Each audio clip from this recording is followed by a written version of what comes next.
Muy bien, y invitamos a nuestros televidentes a que opinen en redes sociales y en Twitter sobre este tema del día que estamos trabajando en el programa La Noche y les estamos presentando hoy a toda nuestra audiencia en el continente americano.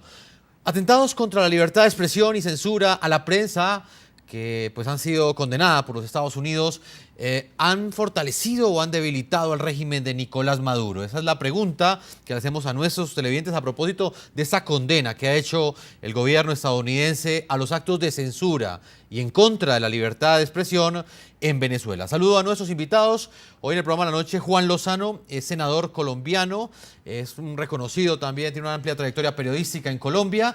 Y también en nuestros estudios de NTN24 está Raúl Tola, es columnista, escritor y reconocido periodista de Perú. Desde estas dos perspectivas vamos a estar analizando lo que representa el pronunciamiento que ha hecho el gobierno de los Estados Unidos, no solamente frente al restablecimiento de la señal de NTN24 en Venezuela, sino también la situación de la libertad de expresión en el país bolivariano. Senador Juan Lozano, saludo a usted en el programa La Noche y comienzo preguntándole, ¿qué significado tiene para el continente que un país como Estados Unidos haga un llamado de atención mundial, público, al gobierno de Nicolás Maduro para que respete la libertad de expresión?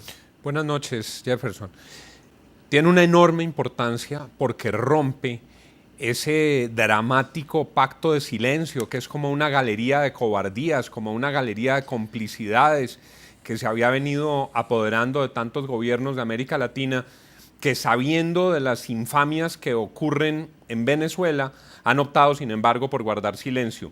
En el caso particular de Colombia, le debería servir de espejo al gobierno de Juan Manuel Santos, que ha sido particularmente cobarde y pusilánime, entendiendo la naturaleza y el origen de un canal como NTN24. Creo que se suma al coro de voces en el mundo que recuerdan la trascendencia del derecho a la libertad de expresión como un derecho humano fundamental, como un derecho de la esencia de la democracia. Se suma a lo que había ocurrido en el Parlamento Europeo, se suma a lo que han venido diciendo las organizaciones internacionales de derechos humanos para subrayar que es inaceptable cualquier violación abusiva y arbitraria de la libertad de expresión. Señor Juan Lozano, desde la óptica, digamos, del manejo de las relaciones internacionales, ¿qué impacto pues tiene que el gobierno estadounidense haga este pronunciamiento? En términos, digamos, como lo explicaba Justin Thomas, en términos de denuncia pública, tiene un alcance, un eco bastante amplio, pero en términos diplomáticos, ¿cómo lo podemos analizar? ¿Eso podría llevar de alguna manera a que otros países del continente rompieran ese silencio frente a lo que está sucediendo en el país bolivariano? Ojalá sucediera así. Ojalá esta decisión del Departamento de Estado desencadenara una serie de posturas que están demoradas en los países de América Latina y en la comunidad internacional. Cuando hay violaciones a la libertad de prensa en un determinado país, se corre el riesgo de que el virus se propague. Los regímenes autoritarios, los regímenes totalitarios, en cualquier momento pueden saltar a la escena. Y si no se procede con firmeza, los resultados están a la vista. Por eso yo creo que esta voz del Departamento de Estado debe calar, debe generar conciencia y ojalá provoque un cambio en esta postura, sobre todo en América Latina, que ha sido tan dramática. En nombre de la neutralidad no se puede encubrir la violación de la libertad de expresión. Eso no es neutralidad sino cobardía, eso no es neutralidad sino complicidad. Callarse frente a las agresiones contra la prensa no es un acto propio de diplomáticos y estadistas neutrales, es un acto de complicidad con una vulneración inaceptable de derechos fundamentales. Permítame, senador Lozano, voy con Raúl Tola, él es columnista de opinión, escritor, reconocido periodista peruano, acaba de publicar su última novela, Flores Amarillas, y nos acompaña hoy también en el programa La Noche. Raúl, la pregunta, ¿qué significado tiene para usted que un gobierno como el de los Estados Unidos pues haga este llamado público, rompa con ese silencio unísono de los países, de los gobiernos del continente que creen que de alguna manera la defensa de la libertad de expresión tiene fronteras y esta afectación pertenece únicamente a los asuntos internos de Venezuela y guardan silencio? Caso distinto a lo que hizo Estados Unidos. Bueno, yo creo que es fundamental, como lo han dicho ya algunas de las personas que han participado en este programa, porque los países que se manifiestan a favor de la libertad de expresión en Venezuela se manifiestan a favor de la libertad de expresión en esos propios países.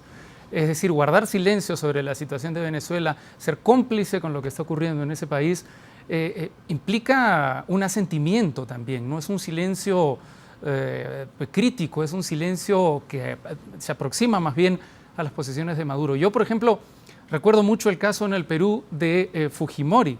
Fujimori logró silenciar a toda la prensa crítica del Perú, comprando la línea editorial de los diferentes representantes de los medios de comunicación. Y yo participé en un pequeño canal de cable de noticias que apareció a fines de los años 90, a principios de los años 2000, por el que nadie daba un duro, pero que terminó siendo uno de los fundamentos por los que cayó la dictadura de Fujimori. Los dictadores, los gobiernos autoritarios le temen mucho a la prensa independiente por ejemplos como este, y es el caso también de NTN 24. Señor Raúl, en el caso específico de lo que vivió Perú, en el caso que usted nos está presentando, en el caso de Alberto Fujimori, el gobierno de Alberto Fujimori en Perú, ¿ustedes qué lecciones le quedaron a Perú de la posición que tomó en ese entonces la comunidad internacional? Porque sucedió pues algo entre comillas o medianamente muy parecida. Hubo una legitimación a nivel internacional, hubo un silencio que en muchos casos dejó solos a esos sectores que estaban llamando la atención desde la prensa de los desmanes, de los errores que estaba cometiendo el régimen en ese entonces de Alberto Fujimori. Sí, bueno, lo que ocurre con Venezuela es que yo creo que es una copia en el fondo del sistema dictatorial que inauguró Fujimori, porque no es una dictadura perfecta, no es una dictadura convencional la que inaugura Fujimori, sino es una dictadura que silencia no a través de la censura abierta, sino a través de la compra de medios de comunicación. Me parece que Maduro aprendió la lección de lo que pasó con Fujimori, por tanto él tiene tanta preocupación con una prensa independiente, con una prensa crítica, porque él sabe que en momentos como los que está viviendo Venezuela, en momentos en los que una democracia, bueno, yo creo que una democracia no puede ser relativa, los conceptos democráticos son absolutos, en momentos como los que está viviendo Venezuela, la simple aparición de un canal que se atreva a informar, no digo que haga oposición abiertamente, puede hacer tambalear las condiciones en las que se desarrolla el poder en Venezuela. Y efectivamente, el Perú vivió unos momentos de aislamiento internacional, unos momentos en los que la comunidad internacional guardó silencio, pero que creo que fue gracias más bien también a la participación de la comunidad internacional en los últimos años del gobierno de Fujimori, cuando este ya era insostenible, que también se apresuró la caída de este gobierno en nuestro país. Vamos a leer algunas de las opiniones, Raúl, que nos llegan hasta ahora de nuestros televidentes a través de Twitter. A la pregunta que les planteamos, atentados contra la libertad de expresión y censura a la prensa en Venezuela, ¿han fortalecido o han debilitado al régimen de Nicolás Maduro? A esta hora un televidente nos dice, Santiago Sierra, que para él a este paso parece que el régimen pues, de Nicolás Maduro está fortalecido porque no pasó nada. Venezuela, a juicio de él, sigue igual. María Terán nos dice que, pues según ella, el régimen de Maduro se ha debilitado. Lo que el chavista no sabe es que censura también actúa en contra de ellos. Todos tenemos derecho a información objetiva. Opiniones de algunos de nuestros televidentes hoy aquí en el programa de la noche analizando la postura, el pronunciamiento del Departamento de Estado de los Estados Unidos frente al estado de la libertad de expresión en Venezuela y por supuesto frente a la censura de la que fue objeto el canal internacional NTN 24 hace 11 semanas en Venezuela. Ya regresamos a la segunda parte de este programa de la noche.